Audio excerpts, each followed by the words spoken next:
ધોરણ 9 ગણિતમાં સંખ્યા પદ્ધતિ આપણે ચેપ્ટર 1 આજે ચાલુ કરીએ છીએ. મેથ્સમાં ધોરણ 8 માં બેઝિક કોન્સેપ્ટ બધા થોડા અવયવીકરણ વિસ્તરણ સમીકરણ વાળા ભણ્યા.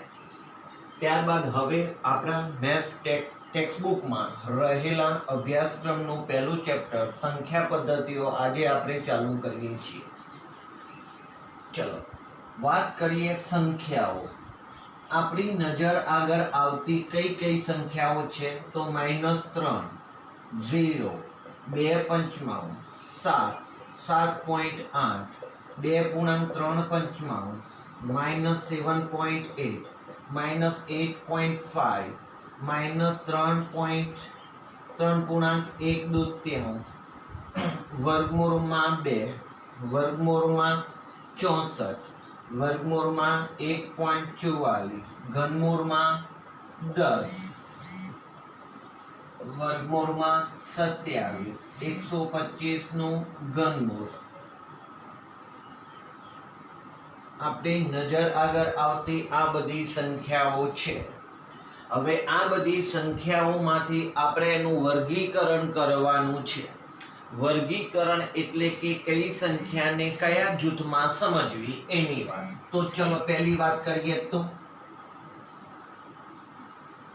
પ્રાકૃતિક સંખ્યાઓ. પ્રાકૃતિક સંખ્યાઓ એટલે કે આપણે એને સમજીશું ધન પૂર્ણાંકો, ધન આંકડાઓ જેની શરૂઆત થશે 1, 2, 3, 4, 5 અપ ટુ અનંત સુધીની સંખ્યાઓ. તો આમાંથી પ્રાકૃતિક સંખ્યાઓ કઈ કઈ છે એ આપણે શોધી લઈએ. તો 7 એક પ્રાકૃતિક સંખ્યા છે આપણા માટે. બીજી 64 છે તો 64 નું વર્ગમૂળ એટલે એનો જવાબ બનવાનો છે 8, એટલે એ પ્રાકૃતિક સંખ્યા જ છે. અહીંયા તો આ બે પ્રાકૃતિક સંખ્યાઓ મળી. આના સિવાયની કોઈ ધન પૂર્ણાંક આંકડો દેખાતો હોય એવો કોઈ 1, 2, 3, 4, 5, 6, 7, 8, 9 સમથિંગ વાળો કોઈ આંકડો આમાંથી હવે છે 7 છે અને વર્ગમૂળમાં 64. જે વર્ગમૂળમાં 64 દેખાય છે કંઈક અલગ પણ એનો જવાબ છે 8, માટે એને આપણે પ્રાકૃતિક સંખ્યા કહીશું. એટલે કે પ્રાકૃતિક સંખ્યામાં કઈ સંખ્યાઓનો સમાવેશ કરવાનો છે? 1, 2, 3, 4, 5, 6, 7, 8, 9, 10 અપ ટુ સંખ્યાઓનો આપણે સમાવેશ કરીશું. અને એવી સંખ્યાઓને આપણે સાંકેતિક ભાષામાં n નેચરલ સંખ્યાઓ કહીશું. ઓકે, હવે વાત આવે છે પ્રાકૃતિક સંખ્યા પછી આવે છે પૂર્ણાંક સંખ્યાઓ અને પૂર્ણ સંખ્યાઓ. પૂર્ણ સંખ્યાઓ ઇંગ્લિશમાં એને હોલ નંબર્સ કહે છે, જેમાં શૂન્ય અને ધન પૂર્ણાંકનો સમાવેશ થાય છે. શૂન્ય પૂર્ણાંક પ્લસ ધન પૂર્ણાંકો, જેને સાંકેતિક ભાષામાં W કહે છે. એમાં કઈ સંખ્યાઓ સર? તો 0 અને એના પછી બધી જ n સંખ્યાઓ. કઈ n સંખ્યાઓ? તો 1, 2, 3, 4, 5, 6, 7, 8, 9, 10. તો પૂર્ણ સંખ્યાઓમાં 1, 2, 3, 4, 5 અપ ટુ. તો અહીંયા 0 અને હવે સંખ્યા કઈ વધી આપણા માટે n. તો આ રીતની સંખ્યાઓનો સમાવેશ થાય છે. આમાંની કઈ સંખ્યાઓ છે? પૂર્ણ સંખ્યાઓમાં કોનો સમાવેશ થશે? તો પૂર્ણ સંખ્યાઓમાં ચલો 0 નો સમાવેશ થશે. હા સર. 7 પૂર્ણ સંખ્યામાં છે. હા, આગળ જતા આવવાના છે 6, 7, 8. તો 7 પણ એમાં પણ સમાવેશ થાય છે. ચલો 8 એમાં આવશે. હા. શું થયું? શું 0 પ્રાકૃતિક સંખ્યામાં છે? ના. 7 પ્રાકૃતિક સંખ્યામાં છે? હા. પૂર્ણ સંખ્યામાં છે? હા. 8 પ્રાકૃતિક સંખ્યામાં છે? હા. પૂર્ણ સંખ્યામાં છે? હા. તો આપણે એવું જોયું કે 7 બંને જગ્યાએ અસ્તિત્વ ધરાવે છે. પ્રાકૃતિક સંખ્યાનો પણ એ મેમ્બર છે અને પૂર્ણ સંખ્યાનો પણ એ મેમ્બર છે. ચલો હવે વાતને આગળ લઈએ. હવે આવે છે પૂર્ણાંક સંખ્યાઓ. પૂર્ણાંક સંખ્યાઓમાં આપણે સમાવેશ કરીશું ધન પૂર્ણાંક, ઋણ પૂર્ણાંક અને શૂન્ય પૂર્ણાંક. ઋણ પૂર્ણાંકો, શૂન્ય પૂર્ણાંક અને ધન પૂર્ણાંકો, આ બધાનો સમાવેશ પૂર્ણાંકમાં થાય. ના ખબર પડી સર? ધીમે ધીમે. પૂર્ણાંક એટલે આપણે સમજવાના આખા આંકડાઓ, હોલ્સ નંબર, આખા આંકડાઓ. કેવા? 5, 5.5 નહીં, 7, 7.2 ના, 8, 10, 20, 25, 50, 200. ઓકે, આખા નંબર્સ બોલવાના છે. એ રીતના શૂન્ય પણ એમાં આવશે અને માઇનસ વાળા બી આંકડાઓ આવશે. -1, -8, -15, -20, પણ -8.5 નહીં આવે, પોઈન્ટ વાળો નહીં આવે. ટૂંકમાં આખા નંબર્સ આવશે. તો ધન પૂર્ણાંકોમાં પૂર્ણાંક સંખ્યાઓમાં કોનો સમાવેશ થાય છે? તો -4, -3, -2, -1, 0, 1, 2, 3, 4. સર આ શું લીધું? ઋણ પૂર્ણાંક. આ શું લીધું? ધન શૂન્ય પૂર્ણાંક. આ શું લીધું? ધન પૂર્ણાંક. તો આ 3 વ્યક્તિ, 3 મેમ્બરો ભેગા થયા, 3 જૂથ ભેગા થયા અને એમાંથી બન્યું પૂર્ણાંક સંખ્યાઓ.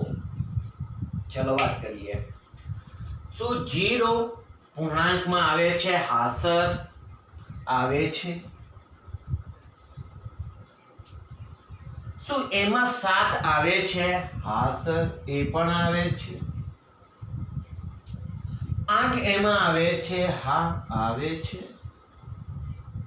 બીજું કોણ આવે છે? 0. હા, -1 છે કે માઇનસ વાળું કોઈ પદ? હા સર આ રહ્યું -3 એ આવે છે. બીજું કોઈ? 7.8 ના લેવાય સાહેબ, પોઈન્ટ વાળો જ. 2 પંચમાંશ ના લેવાય, અપૂર્ણાંક કહેવાય.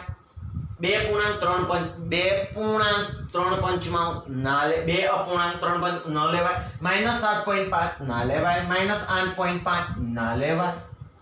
3 પૂર્ણાંક 1/2 ના લેવાય. પણ હવે જોઈ એમાં પણ 10 નું વર્ગમૂળ 27 નું વર્ગમૂળ કીધું છે, ન આવે. આવશે, સોરી ભાઈ. તો આ સંખ્યાઓનો આપણે સમાવેશ કર્યો. ઓકે, હવે વાત કરીએ.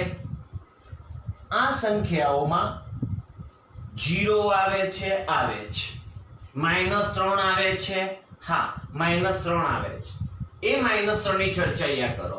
અહીંયા -3 છે, પ્રાકૃતિક સંખ્યામાં -3 નથી. પૂર્ણ સંખ્યામાં -3 છે? ના, કારણ કે એ તો 0 થી ચાલુ થાય. 0, 1, 2, 3, 4. શું પૂર્ણાંક સંખ્યાઓ, જેને આપણે સાંકેતિક ભાષામાં z કહીએ છીએ, એમાં પૂર્ણ સંખ્યામાં -3 આવે છે? ના. ઓકે, પૂર્ણાંક સંખ્યાઓમાં કોનો સમાવેશ કરીશું? ઋણ પૂર્ણાંક, શૂન્ય પૂર્ણાંક અને ધન પૂર્ણાંકનો સમાવેશ કરીશું. ઓકે, હવે વાત આપણે ભણવા જઈ રહ્યા છીએ સમય સંખ્યાઓ. સમય સંખ્યાઓમાં કોનો સમાવેશ થશે? તો સમય સંખ્યાઓમાં 2 પ્રકારની સંખ્યાઓનો સમાવેશ થશે. એક તો પૂર્ણાંક સંખ્યાઓ અને અપૂર્ણાંક સંખ્યાઓ. એટલે પૂર્ણાંક સંખ્યાઓ એટલે આપણે એને શું કીધું z એટલે z વાળા તો ખરા અને બીજા કોણ વધ્યા અંદર અપૂર્ણાંક અપૂર્ણાંક એટલે આપણે સાદી ભાષામાં કહીશું પોઈન્ટ વાળા ઓકે ચલો સમય સંખ્યાઓ શું તો એમાં કઈ કઈ સંખ્યાઓ આપણે જોઈ શકીએ રાઈટ -3 -2 -1 0 1 2 3 અપ ટુ એટલે આ મેં પૂર્ણાંક સંખ્યાઓ લખી દીધી સાહેબ અપૂર્ણાંક સંખ્યાઓ લખવી છે તો 3 પંચમાંશ 2 પૂર્ણાંક 2 પંચમાંશ -3 સપ્તમાંશ 0.7 -2.5 ટૂંકમાં પોઈન્ટ વાળી સંખ્યાઓનો સમાવેશ સમય સંખ્યાઓ જેને આપણે ક્યુ સાંકેતિક ભાષામાં બોલીએ છીએ પ્રાકૃતિક સંખ્યાઓમાં ધન પૂર્ણાંકો પૂર્ણ સંખ્યામાં શૂન્ય અને બીજા બધા ધન પૂર્ણાંકો પૂર્ણાંક સંખ્યામાં બધા જ પૂર્ણાંકો ધન પૂર્ણાંકો લેવાના ઋણ પૂર્ણાંકો લેવાના અને શૂન્ય પણ લેવાનો પરંતુ એમાં અપૂર્ણાંક પોઈન્ટ વાળી સંખ્યા આવવી જોઈએ નહીં સમય સંખ્યામાં બધી ધન આંકડાઓ ઋણ આંકડાઓ શૂન્ય લેવાના અને પોઈન્ટ વાળી બધી જ સંખ્યાઓ આપણે લઈ શકીએ અત્યાર સુધી આપણે આ વર્ગમૂળ વાળી સંખ્યાઓની ચર્ચા નથી કરી એ આવશે છેલ્લા ગણમાં વાસ્તવિક સંખ્યા ગણમાં ચલો હવે આને આપણે ફરીથી રિવાઇઝ કરી લઈએ અને વ્યવસ્થિત રીતે લખી લઈએ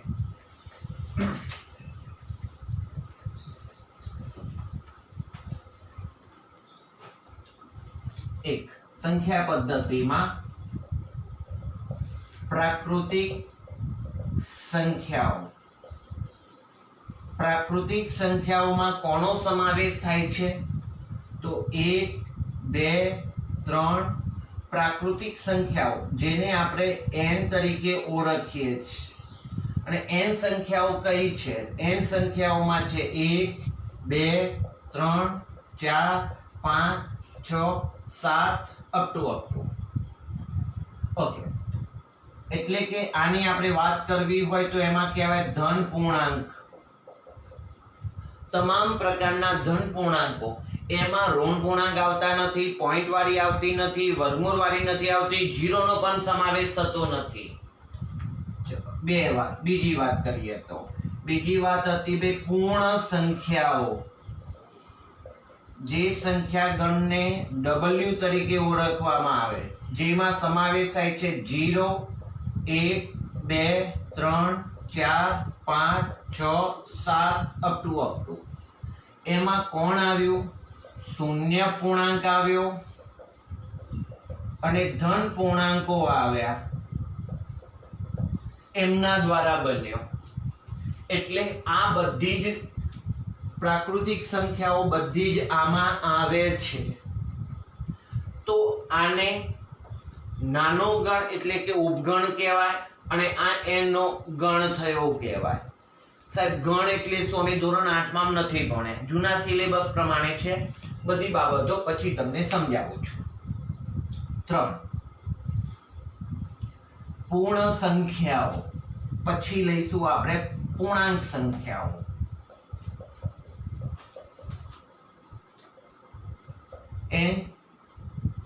એને સાંકેતિક ભાષામાં z કહે છે જેમાં આપણે સમાવેશ કરીએ છીએ સંખ્યાઓમાં -3 -2 -1 0 1 2 3 અપ ટુ જેમાં કોનો સમાવેશ કરવામાં આવ્યો તો તમામ ઋણ પૂર્ણાંકો બીજા શૂન્ય પૂર્ણાંક અને ધન પૂર્ણાંકોનો સમાવેશ કરવામાં આવ્યો આ તમામ ધન પૂર્ણાંકો તમામ એટલે કે n વાળા બધા જ સભ્યો w માં આવે છે 1 2 3 4 5 6 7 એ બધા આવી ગયા તો આપણે એવું કહી શકીએ કે આ n આપણું વતન છે નેટિવ પ્લેસ એ કોઈ એક ડિસ્ટ્રિક્ટમાં આવેલું છે આપણે તાલુકામાં ગણીએ એ તાલુકો કયો છે ભાઈ W તો આપણું ગામ n એ એક ગણ બનાવ્યો, આપણું ગણ એક, આ બંને n, જેમાં બધા ધન પૂર્ણાંકો છે અને આપણા ગામની બહાર કોણ છે? 0. તો સવાલ એવો થાય, શૂન્ય એ w માં છે તો હા, પણ શૂન્ય એ આપણા નેટિવ પ્લેસ n માં છે? ના, નથી. આવી વાત થઈ. એટલે એને અંદરના ભાગને ઉપગણ કહેવાય, બહારનો છે મોટો ગણ કહેવાય. એ બાબતો પછી આપણે આકૃતિમાં સમજીએ છીએ. ચલો, પૂર્ણ સંખ્યાઓ 0 1 2 3 4 એ બધી પૂર્ણાંક સંખ્યાઓમાં છે. હા સાહેબ, અહીંથી ચાલુ થાય છે. જુઓ, એમાં બીજી વિશેષ ઉમેરાઈ. કઈ ઉમેરાઈ છે? ઋણ પૂર્ણાંકો. તો આ બધી જ સંખ્યાઓ અહીંયા આવી છે. હવે વાત કરીએ સમય સંખ્યાઓ. સમય સંખ્યાઓને આપણે ક્યુ સાંકેતિક ભાષામાં બોલીએ છીએ. એમાં કોનો સમાવેશ થાય છે? તો તમામ ઋણ પૂર્ણાંકો, શૂન્ય પૂર્ણાંક, 1 2 3 અને જે પોઈન્ટ વાળી છે એ સંખ્યાઓ. કેવી? 1.5, 2 પંચમાંશ, 3 પૂર્ણાંક 2 પંચમાંશ, -8.4, આવી 22 સતમાંશ, આવી સંખ્યાઓનો આપણે સમાવેશ કરીએ છીએ.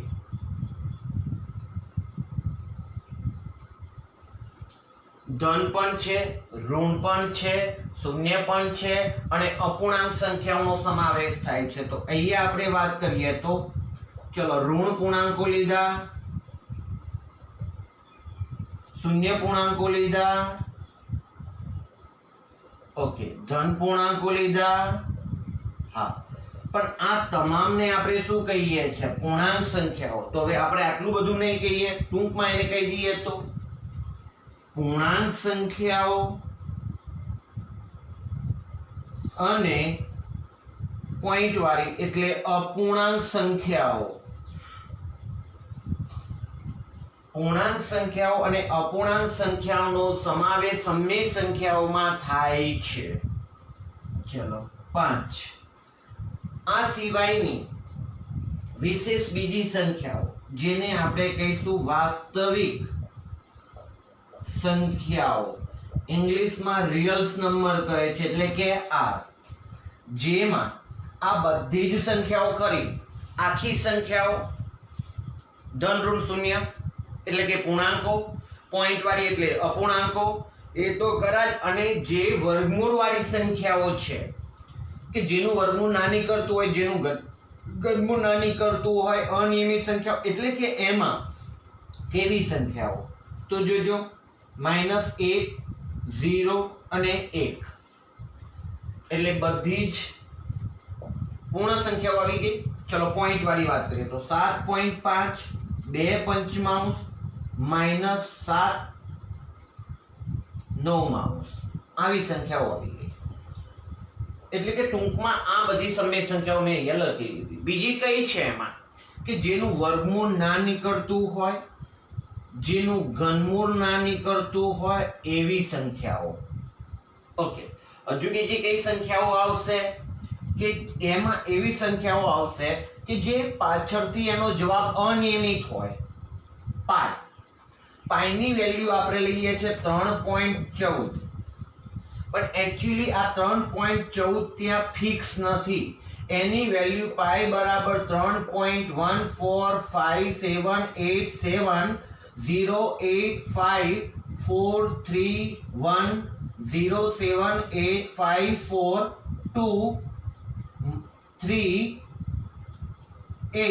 અપ ટુ આ રીતના કન્ટિન્યુ છે. કોઈ ફિક્સ રકમ નથી.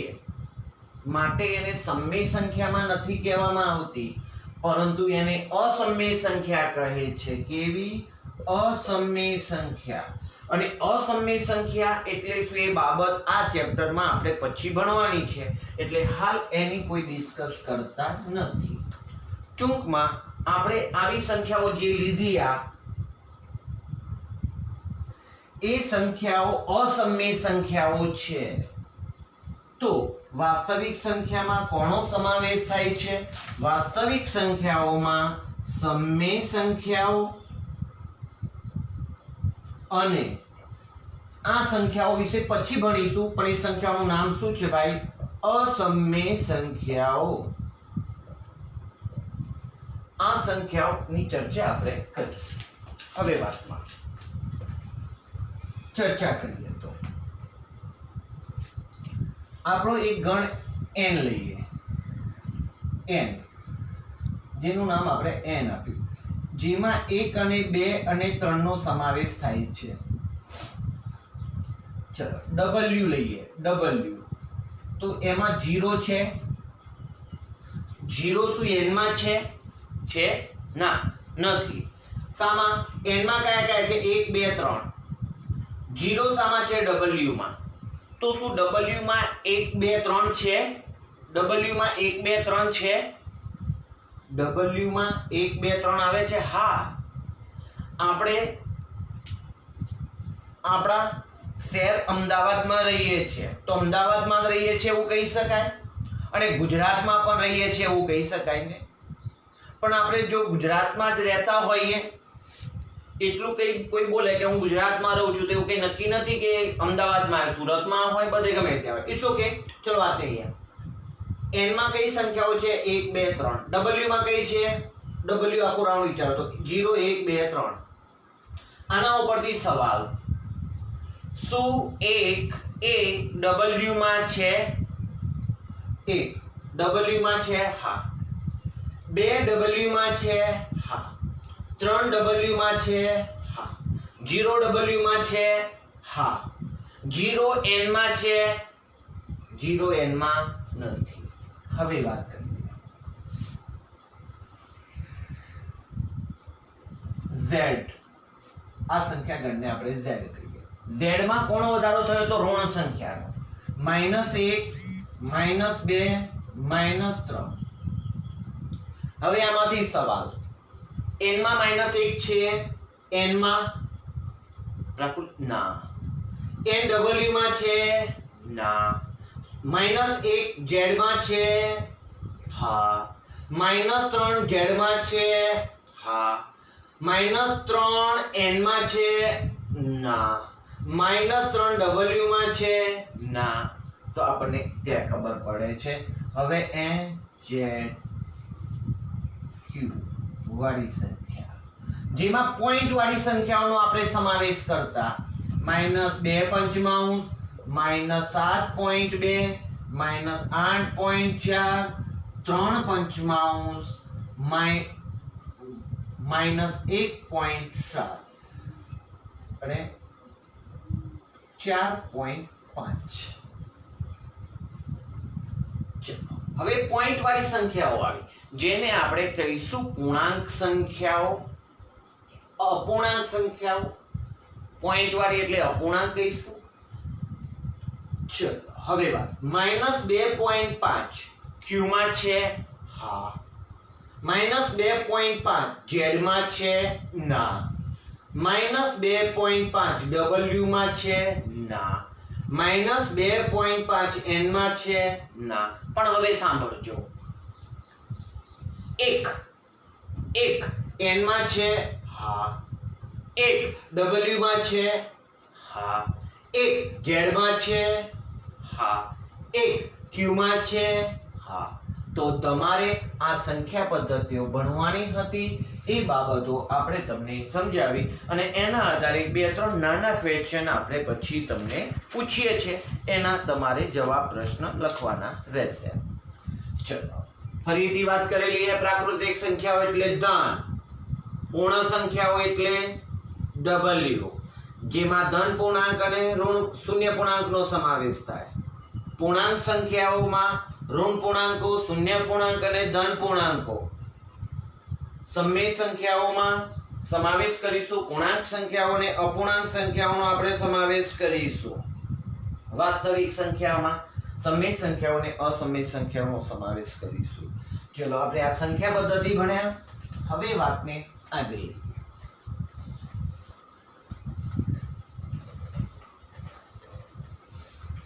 આપણે ક્રમ યાદ રાખવો છે, તો યાદ કરીશું. n w z q r શું? NWZQR. ચલો બોલો એકવાર. NWZQR. N એટલે પ્રાકૃતિક સંખ્યાઓ, એટલે એકલી કહીશું ધન.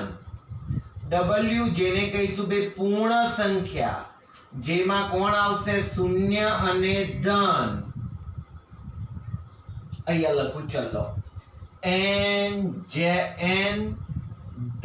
NWZQR. N એટલે શું લખ્યું? પ્રાકૃતિક સંખ્યા, અને એમાં કોણ આવશે? ધન પૂર્ણાંકો. W માં કોણ આવશે? પૂર્ણ, એટલે કોણ? શૂન્ય અને ધન. Z માં કોણ આવશે? પૂર્ણાંક સંખ્યા ગણ કહીશું, જેમાં ઋણ, શૂન્ય અને ધન આંકડાઓ પૂર્ણ હોય એવા. હવે અપૂર્ણાંક ને પૂર્ણાંક ભેગા થયા, જેમાંથી બન્યું બે સમય સંખ્યા ગણ, જેમાં આવશે ઋણ, મતલબ કહી દઈએ પૂર્ણાંક વત્તા અપૂર્ણાંક, અને R એટલે બધી સમય વત્તા અસમય. આ સંખ્યા ગણને કહેવાય વાસ્તવિક સંખ્યા ગણ, જેમાં આવશે સમય વત્તા અસમય સંખ્યા. આ બાબતની ચર્ચા આપણે પછી કરીશું, આવું શોર્ટમાં આપણે યાદ રાખીશું. ઓકે, સવાલ બનાવીએ છીએ. એક આપણા માટે નાનો સવાલ છે કે શૂન્ય એક વાસ્તવિક સંખ્યા છે. શૂન્ય એ વાસ્તવિક સંખ્યા છે.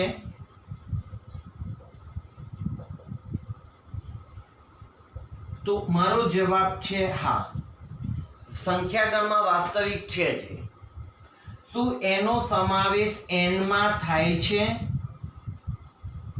એ શૂન્ય n માં છે. અંદર હોવું એને આપણે આ રીતના બોલીશું ભાઈ, ઉપગણ, ગણિતની ભાષામાં. ચલો અહીંયા n.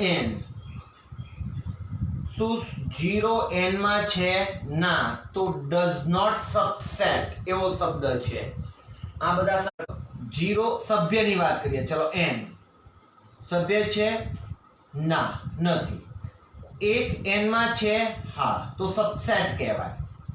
સોરી, બિલોંગ્સ ટુ કહેવાય. બિલોંગ્સ ટુ ગુજરાતીમાં કહેવાય સભ્ય છે, તો સાંકેતિક ભાષા આવી. સભ્ય નથી તો ડઝ નોટ બિલોંગ્સ ટુ. આવી સાંકેતિક ભાષાનો આપણે ઉપયોગ કરીશું. 0 વાસ્તવિક સંખ્યા છે? હા. હવે એને કેવી રીતના લખી શકાય? 0 છેદમાં 1 પણ લખી શકાય, 0 છેદમાં 2 પણ લખી શકાય. 0 મતલબ તેનો જવાબ 0 થવાનો છે. આને તમે અસંખ્ય રીતે દર્શાવી શકો છો. તો શું 0 એ વાસ્તવિક સંખ્યા છે? તો હા, 0 એ વાસ્તવિક સંખ્યા છે. હવે થોડી બાબતોને આપણે ભણીશું અહીંયા. ચલો, 0 સાંકેતિક સભ્ય છે, ઇંગ્લિશમાં કહીશું belongs to, અને અહીંયા આમ તો સભ્ય નથી તો does not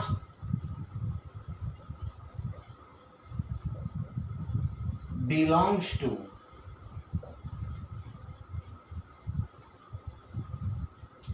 So આ બાબત. હવે આપણે આના ઉપરથી ખરા ખોટા વિધાનો થોડા શીખી લઈએ, મજા આવશે. એક belongs to n, એક belongs to z, -2 belongs to n, 0 belongs to n, 0 belongs to r, -5.5 belongs to n, 1.5 belongs to n, 1.5 belongs to w, 0 belongs to w, 7 belongs to z, 8.5 belongs to q, 7/5 belongs to Q, વર્ગમૂળમાં 7 belongs to Q, વર્ગમૂળમાં 7 belongs to R, 1.5 belongs to R, 7.7 belongs to R, 1.5 belongs to R, 2.5 belongs to R, sorry, N,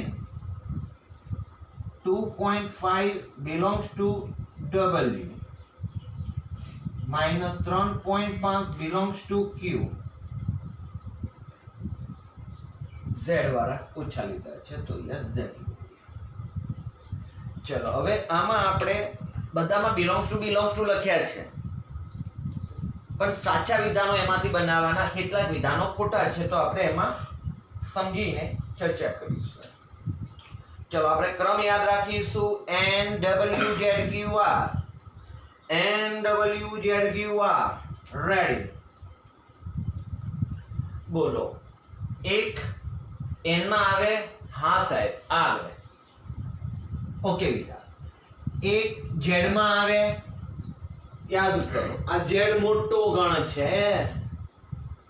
એમાં એક તો છે જ અંદર, એના અંદર પણ એ z સર્કલમાં તો છે જ. ઓકે. -2 n માં આવે? n માં ધન જ આંકડાઓ આવે તો ઋણ છે એટલે ના આવે, તો અહીં આપણે કરવું પડશે does not belongs to. Okay.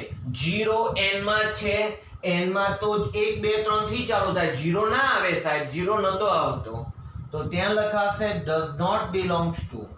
શું 0 r માં છે? આ જે સંખ્યા ગણ છે એનાથી મોટો સંખ્યા ગણ કોણ છે? r. r બધાને સમાવે છે. આ બધી સંખ્યાઓ આમાં, આ બધી આમાં, આ બધી આમાં અને આ બધી આમાં, એટલે 0 તો છે જ એમાં, belongs to. ટૂંકમાં r માં બધી પ્રકારની સંખ્યાઓ હોય, કોઈ આંખો બંધ કરીને જે બી સંખ્યા બોલે એ r માં તો હશે. ઓકે. 5.5 n માં છે, n માં પોઈન્ટ વાળી ક્યાંથી આવે સાહેબ? એમાં તો 1 2 3 4 જ આવે, તો does not belongs to. ચલો 1.5 belongs to n, સાહેબ પોઈન્ટ વાળી ના આવે, does not belongs to.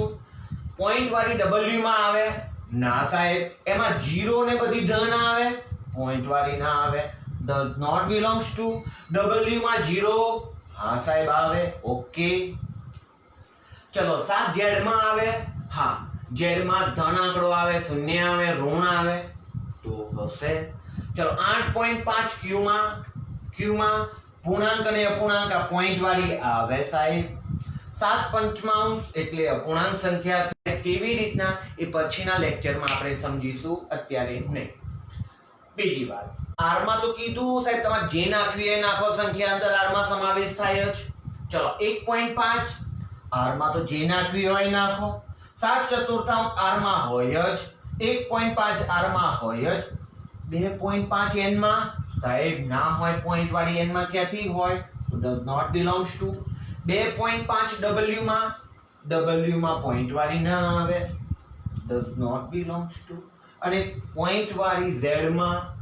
ના, પોઈન્ટ વાળી ના આવે, એમાં તો ઋણ હોય, ધન હોય, શૂન્ય હોય, પણ આખા આંકડા હોવા જોઈએ, 1 2 3 -1 2 3 એવા, એટલે એ આવશે does not belongs to.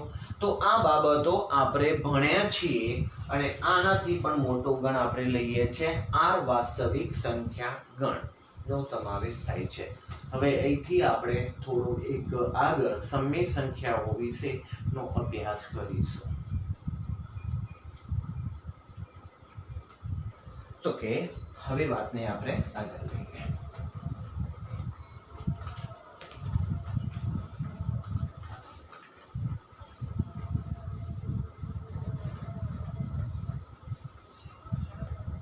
દોસ્તો આપણે 1 પછી 2 પછી 3 4 આવી સંખ્યાઓ લઈએ છીએ, તો 1 અને 2 વચ્ચે કેટલી સંખ્યાઓ? સવાલ. 1 અને 2 ની વચ્ચે કેટલી ધન સંખ્યા, ધન પૂર્ણાંકો છે? કેટલા ધન પૂર્ણાંકો છે?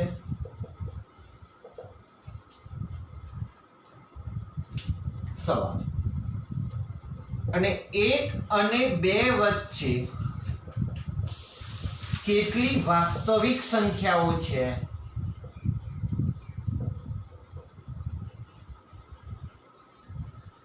ધન પૂર્ણાંક, એક પૂર્ણાંક ધન છે પછી 2 છે, તો એમની વચ્ચે કોઈ નથી. સવાલમાં શું ભાઈ? કોઈ નથી. કૌંસમાં કેવું તો એક પણ નહીં. પણ વાસ્તવિક કેટલી સંખ્યાઓ છે? વાસ્તવિક સંખ્યાઓ એટલે આર ગણ વાળી કઈ બધી લેવાય, પોઈન્ટ વાળી બધી જે આવતી હોય. તો 1 અને 2 ની વચ્ચે કઈ સંખ્યાઓ છે? તો એની વચ્ચે આપણે બોલીએ ફૂટપટ્ટીમાં જોઈએ તો 1.1, 1.2, 1.3, 1.4, 1.9 પછી 2 થાય. આટલી સંખ્યાઓ એના કરતા પણ વિશેષ છે ભાઈ.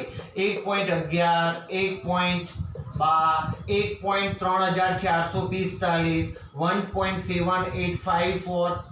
અહીંયા 1 અને 2 ની વચ્ચે અસંખ્ય સંખ્યાઓ આવેલી છે, પણ એ સંખ્યાઓ કઈ છે? વાસ્તવિક, ધન પૂર્ણાંકો નથી. એટલે 1 અને 2 વચ્ચે કેટલી વાસ્તવિક સંખ્યાઓ છે?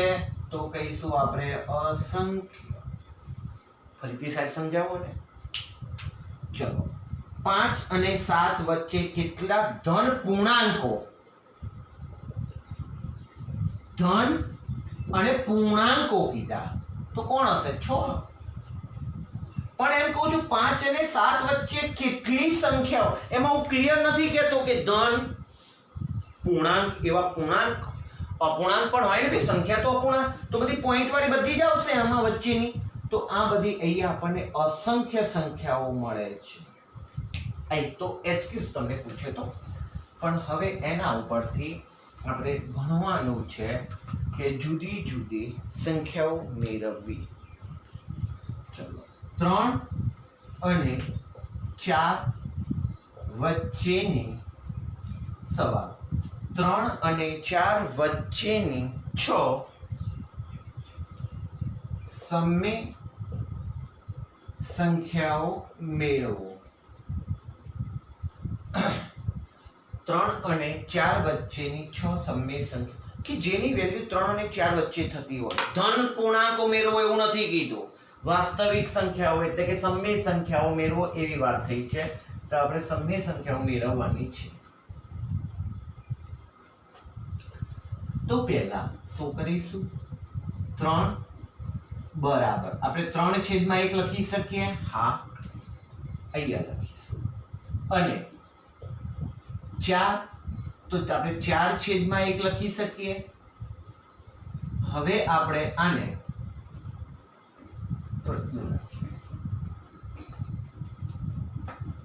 અને 4 બરાબર 4/1.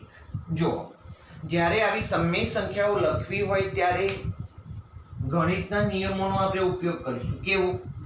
ઉપર નીચે સરખી સંખ્યા વડે ગુણી શકીએ. દાખલા તરીકે તમારી જોડે 2 પંચમાંશ છે, તો આને તમે ઉપર 5 વડે ગુણો તો નીચે નિયમ પ્રમાણે 5 ગુણવા જ પડે. એટલે ઉપર થયા 10, નીચે થયા 25, 10/25. પણ એની વેલ્યુ 5 દુ 10, પાયો 25, પાછા 5 ઉડી ગયા, એટલે 2 પંચમાંશ જ એની વેલ્યુ થઈ ગઈ. ટૂંકમાં અંશ અને છેદમાં સરખી સંખ્યા વડે ગુણી શકાય. હવે આપણે મેળવવી છે 6 સમય સંખ્યાઓ. ચલો આપણે એક કામ કરીએ, આને અંશમાં 2 વડે ગુણીએ, 3 વડે ગુણીએ, અહીંયા 3 વડે ગુણીએ તો કેટલા થયા આપણા માટે? 9/3 થયા. અહીંયા 3 વડે ગુણીએ તો અહીંયા પણ 3 વડે જ ગુણવા. કેમ સાહેબ એવું? કારણ કે બંનેના છેદ સરખા રહે તો જ આપણે એની સરખામણી કરી શકીએ. એટલે અહીંયા થયા 12/3. હવે જુઓ, 9/3 અને 12/3 વચ્ચેની સંખ્યાઓ કઈ?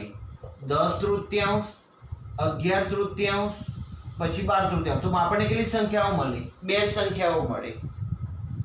બેટર આપણે 3 વડે જે ગુણ્યા એની જગ્યાએ આપણે આંકડો થોડો મોટો કરી દઈએ, 7 અને નીચે કરીએ 7. તો અહીંયા પણ આપણે કરવા પડશે 7 અને અહીંયા થશે 7. 2 વાર દાખલો ગણીશ, ચિંતા ના કરશો. ચલો, કેટલા થયા? 21/7, અહીંયા થયા 28/7. હવે 21 સતમાંશ અને 28 સતમાંશની વચ્ચે કેટલી સંખ્યાઓ? 22 સતમાંશ, 23 સતમાંશ, 24 સતમાંશ તો મળી જશે આપણને. આમ 3 અને 4 વચ્ચેની સમય સંખ્યાઓ 22 સતમાંશ, 23 સતમાંશ અપ ટુ છે આવી. શું કર્યું? ફરીથી સાહેબ સમજાવો. ના મજા આવી? Okay ready. પહેલા કઈ છે? 3 અને 4. તો 3 અને 4 6 સમય સંખ્યાઓ લેવાની છે. તો થોડું આપણે રફ કામ કરીશું. પહેલા 3 લખીશું, અહીંયા 4 લખીશું. આને તમે 5 વડે ગુણો, નીચે 5 વડે ભાગો. આને 5 વડે ગુણો, આના 5 વડે ભાગો. તો આ કેટલા થયા? 15 5 અને આ થયા 20 5. તો 15 5 અને 20 5 વચ્ચે તો કઈ સંખ્યા આવી? 16 પંચમાંશ, 17 પંચમાંશ, 18 પંચમાંશ અને 19 પંચમાંશ. કેટલી મળી તમને? 4. પણ જોઈએ છે આપણે કેટલી સંખ્યાઓ? 6. તો જે 5 વડે ગુણ્યા છે એની જગ્યાએ વધારો કરો, 7 વડે ગુણી જુઓ. તો આપણે અહીંયા 7 વડે ગુણ્યા 7, 1 ગુણ્યા 7 21 સતમાંશ. અહીંયા આપણે 4 ગુણ્યા 7 4, 1 ગુણ્યા 7 28 સતમાંશ. આમ લખ્યું. આમ 3 અને 4 વચ્ચેની સમય સંખ્યાઓ, ચલો 21 સતમાંશ 28 સતમાંશ વચ્ચેની 22 સતમાંશ, 23 સતમાંશ, 24 સતમાંશ, 25 સતમાંશ, 26 સતમાંશ, 27 સતમાંશ છે. હવે વાક્ય રચનામાં થોડી ચર્ચા કરીએ. તો આ સંખ્યાઓ આમની વચ્ચે છે તો વાત સાચી, પણ 3 અને 4 ની વચ્ચે માત્ર આટલી સંખ્યાઓ છે? ના, હમણાં ભણે એ પ્રમાણે અસંખ્ય સંખ્યાઓ છે ભાઈ. પણ એમાંથી આપણને કે તમે કોઈ પણ 6 લખો, તમે આ 6 લખી આ રીતના. પણ બીજી રીતના પણ આપણે આઈક્યુ પાવર વાપરી શકીએ. અને બીજું કેવું હોય તો 3 અને 4 ની વચ્ચે આપણી ફૂટપટ્ટી જુઓ ને યાર. ફૂટપટ્ટીની ઉપર શું હોય છે? 3.1 3.2 3.3 3.4. કોઈ આવો જવાબ લખીને આવી જાય 3.5 3.6. મારે જવાબ એને સાચો જ આપવો પડે, કારણ કે એ સંખ્યાઓ 3 અને 4 વચ્ચેની જ છે. તો એવી કઈ જરૂર નથી કે આ જવાબ સાચો, આ ફિક્સ જવાબ નથી. આવી તો ઘણી બધી સંખ્યાઓ મળી શકે છે. અને આ પણ કોઈ લખે છે, આ પણ લખે છે, તો સાચું છે. કોઈ 7 વડે ગુણે છે, બેટર એની જગ્યાએ 10 વડે 11 વડે ગુણે તો એ જવાબ સાચો જ આવે. 12 વડે ગુણે તો બી જવાબ સાચો જ આવે. પણ આપણે શક્ય તેટલા નાના આંકડાનો ઉપયોગ કરીશું. હવે એક બીજો દાખલો. બીજા દાખલામાં આપણે વાત કરીએ તો 3 પંચમાંશ અને 4 પંચમાંશ વચ્ચેની 3 પંચમાંશ અને 4 પંચમાંશ વચ્ચેની 5 સમય સંખ્યાઓ મેળવો. ચલો આમાં તો 3 અને 4 હતા એટલે તમે ઈઝી ગોઈંગ કહી દીધું 3.1 3.2 3. પણ આમાં એવું નહીં કહી શકાય, એટલે થોડી મહેનત કરવી પડશે. ચલો લખીશું. પહેલા તો 3 પંચમાંશ રેડી, ઓકે. અને અહીંયા લખીશું 4 પંચમાંશ, ઓકે. બંનેના છેદ જુઓ 5, પેલાના પણ છેદમાં 5, તો વાંધો નહીં. અહીંયા જેટલા વડે ગુણો એટલા વડે જ અહીંયા ગુણવાના, ઓકે રેડી. 3 5 કેટલી સંખ્યાઓ લાવવાની છે? 5. રફ કામ કરીએ. 3 પંચમાંશ છે અને 4 પંચમાંશ છે. રેડી? તમે બોલી જાઓ કેટલા વડે ગુણવા છે તમારે, તમારી મનની ઈચ્છા પ્રમાણે. 5 સંખ્યાઓ લાવવાની છે, 5 વડે ગુણો સાહેબ. તો અહીંયા પણ 5 વડે ગુણવા પડે. ગુણ્યા તો 15 25 20 25 तो आमनी वच्चे केटली संख्याओ आई 16 25 17 25 18 25 19 25 સાહેબ 4 જ મળી. આપણે તો 5 લાવી હતી, એક ખૂટી. તો જે આપણે ગુણ્યા કેટલા વડે? 5 વડે. તો એમ જગ્યાએ થોડું એક સ્ટેપ વધારી દઈએ, 6 વડે ગુણીએ. ચલો 4 પંચમાંશ, તો 4 પંચમાંશ. ઓકે, 5 વડે ગુણ્યા તો ખૂટે છે કે 6 વડે ગુણીએ 6 6. બોલો 18 છેદમાં 30, 6 6 24 છેદમાં 30. હવે બોલો આમ 3 પંચમાંશ અને 4 પંચમાંશ વચ્ચેની સમય સંખ્યાઓ કઈ છે? 19 ત્રીસાંશ, 20 ત્રીસાંશ, 21 ત્રીસાંશ, 22 ત્રીસાંશ, 23 ત્રીસાંશ. વચ્ચેની સંખ્યાઓ 19 ત્રીસાંશ, 20 ત્રીસાંશ, 21 ત્રીસાંશ, 22 ત્રીસાંશ અને 23 ત્રીસાંશ છે. બીજી પણ હોઈ શકે. મેં 6 વડે ગુણ્યા, કોઈ વિદ્યાર્થી 7 વડે ગુણીને આવશે તો એ સાચું, 8 વડે ગુણીને આવે તો એ સાચું, 10 વડે ગુણીને આવે તો બી સાચું જ આવે. પણ આપણે કોઈ એવા નજીકના જ આંકડાનો ઉપયોગ કરીશું. તો આ આપણો દાખલો એ આપણો પૂરો થયો. હજુ આવા 2-3 દાખલાની પ્રેક્ટિસ કરીશું, તમને આવડી જશે.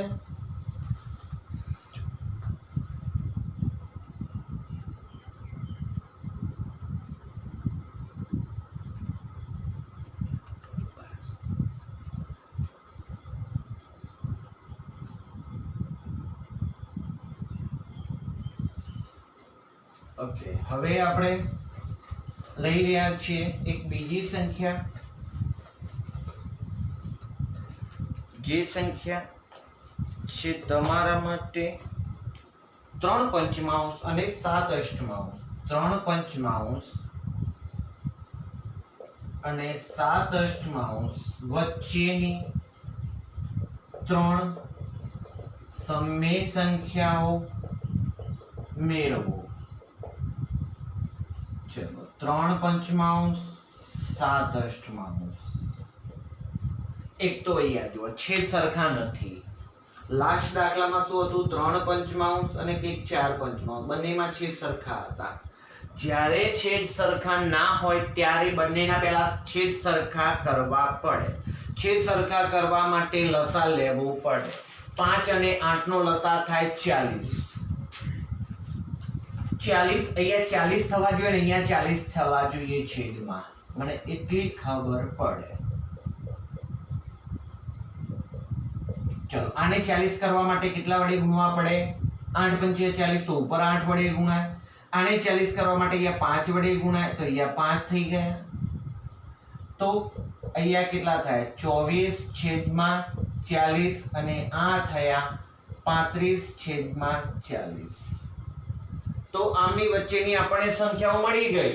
3 નહીં, તમારી સાથે જોઈએ એટલી મળી ગઈ. કેટલી સંખ્યાઓ મળી ગઈ આપણને? જુઓ તો જરા. 25 40 અંશ, 26 40 અંશ, 27 40 અંશ, 35 40 અંશ. આપણે આ રીતના જે સંખ્યાઓ જોઈએ છે એના કરતાં પણ વધારે સંખ્યાઓ મળે છે. તો આપણે જ્યારે પણ છેદ અલગ અલગ હશે ત્યારે એને આ રીતના ગુણીશું અને પછી છેદ સરખા કર્યા પછી આંકડાઓ લખીશું. આમ 3 પંચમાંશ અને 7 અષ્ટમાંશ વચ્ચેની સમય સંખ્યાઓ કઈ છે? 25 છેદમાં 40, 26 છેદમાં 40, 27 છેદમાં 40, 28 છેદમાં 40, અપ ટુ 35 પહેલાની એટલે કે 34 છેદમાં 40 છે. તો આપણો એક આ દાખલો અહીંયા પૂરો થયો. એવો એક બીજો દાખલો લઈ લઈએ આપણે. સૌથી પહેલા કેવો ભણ્યા? 3 અને 4, એવું સાદું ભણ્યા. પછી 3 પંચમાંશ 4 પંચમાંશ ભણ્યા, જેમાં છેદ સરખા હતા. પછી કેવું ભણ્યા? છેદ અલગ અલગ હોય એવો દાખલો ભણ્યા. હજુ એક આપણે આવા દાખલાનું એક રિવિઝન કરી લઈએ. 1 ષષ્ઠમાંશ અને 1 ષષ્ઠમાંશ અને 1 પંચમાંશ વચ્ચેની કોઈ પણ 4 સમય સંખ્યાઓ મેળવો. વચ્ચેની 3 સમય સંખ્યાઓ લખો. એક ષષ્ઠમાંશ લખીશું, એક પંચમાંશ લખીશું. પહેલા તો સરે કીધું છે કે છેદ સરખા કરવા પડે, તો 6 5 કેટલા વડે ગુણો? 6 વાળાને 5 વડે ગુણો, 5 વાળાને 6 વડે ગુણો. અહીંયા કરીશું 5 વાળાને 8 વડે ગુણે, 8 વાળાને 5 વડે ગુણે. તો અહીંયા 5, અહીંયા 5, 6 તો ઉપર 6. તો આપણો જવાબ બન્યો 5 ષષ્ઠમાંશ અને 6 ત્રીસાંશ. સોરી, ત્રીસાંશ. સાહેબ હજુ તો 5 અને 6 નથી મળતું કઈ. એની વચ્ચે તો 5 અને 6 ની વચ્ચે તો કોઈ દેખાતું નથી અમને. તો હજુ આપણે ગુણવાની પ્રક્રિયા આગળ કરવી પડશે. પહેલી પ્રક્રિયા શું કરી? બંનેના છેદ સરખા કરવાની પ્રક્રિયા કરી.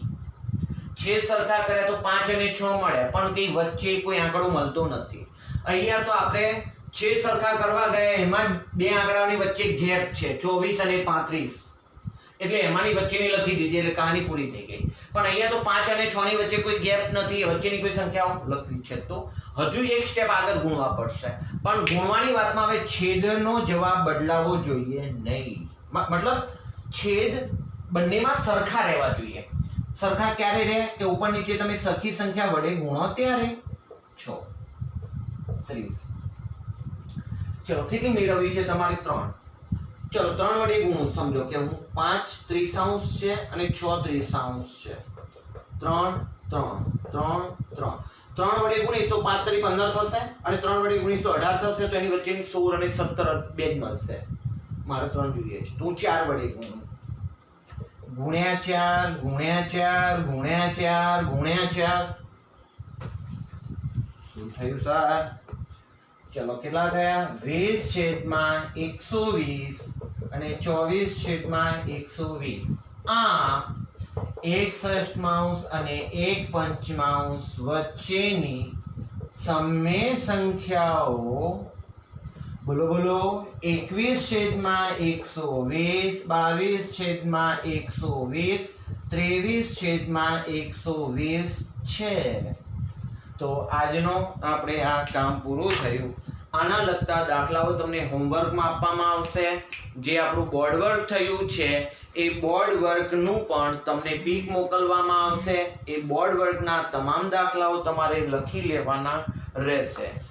અને બીજું તમને PDF તરીકે એક પેજ મોકલવામાં આવશે, જે તમારે હોમવર્ક કેન્દ્રનું કરવાનું રહેશે. આવતીકાલે આમાં આપણે વિશેષ દાખલાઓ તરફ આગળ વધીશું. ઓકે, ચલો અહીંયા સુધી રાખીએ છીએ. ધન્યવાદ.